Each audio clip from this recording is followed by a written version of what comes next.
Νηστίσιμη χωριάτικη πίτσα για σήμερα και πάμε να τη φτιάξουμε. Σε ένα μπολ θα χρειαστούμε 300 γραμμάρια νερό, 30 γραμμάρια ελαιόλαδο, 9 γραμμάρια ξηρή μαγιά, ένα κουταλάκι του γλυκού ζάχαρη και ανακατεύω με ένα σύρμα πάρα πολύ καλά. Και ρίχνω 400 γραμμάρια αλεύρι για όλες τις χρήσεις. Και τέλος, μία κουταλιά της σούπας αλάτι.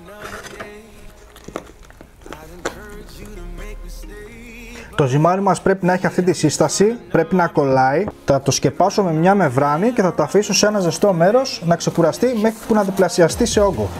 Όση ώρα περιμένουμε να φουσκώσει το ζυμάρι, πάμε να κάνουμε τη σάλτσα μας. Θα χρειαστώ ένα μικρό κρεμμύδι.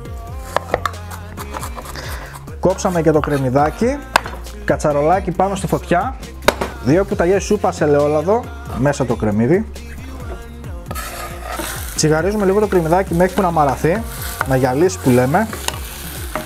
Με το που γυαλίσει το κρεμμύδι, μια κουταλιά της σούπας πελτέ. Θα το φέρουμε ακόμα 2-3 βόλτες.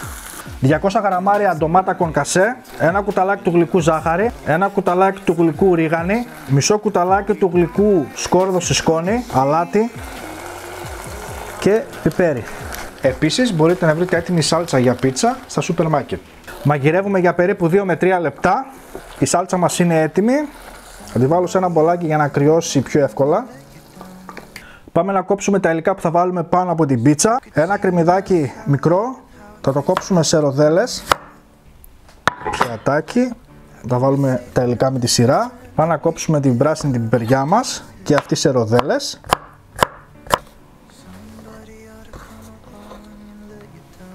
Σειρά έχουν τα μανιτάρια. Κόβουμε τα ντοματάκια. Και τέλος, λίγες σαλίτσες. Σε ένα ταψάκι 35x40 θα βάλουμε μια λαδόκολλα και θα ραντίσουμε με ελαιόλαδο. Κοιτάξτε πως έχει γίνει το ζυμαράκι μας. Τούμπα.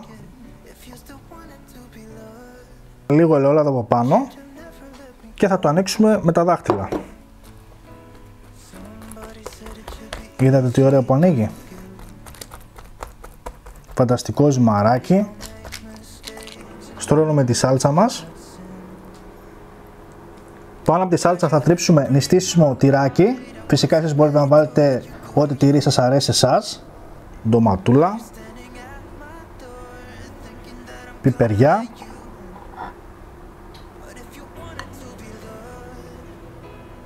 Κρεμμυδάκι. Τα μανιτάρια μας. Και τέλος τις σελίτσες μας. Και ψήνουμε σε προθερμασμένο φούρνο σε αντιστάσεις και αέρα στους 200 βαθμούς τώρα 15 λεπτά, 20 λεπτά ανάλογα, να πάρει ένα πάρα πολύ καλό χρώμα.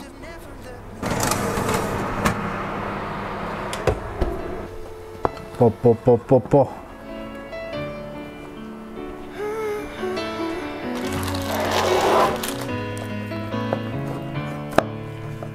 If you're still